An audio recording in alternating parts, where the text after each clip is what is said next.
A not full service manufacturer, on the other hand, relies on you to provide a tech pack to them, to provide a pattern to them, to provide original samples to them.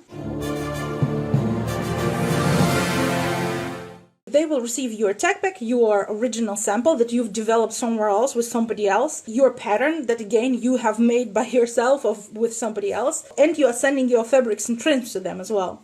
They will be running a counter sample for you. Then you receive the counter sample, you approve it, and then they will run the bulk production for you. Again, you will send fabrics and trims to them to cut the bulk production. Once the bulk production is finished, you will be the one responsible for the quality control.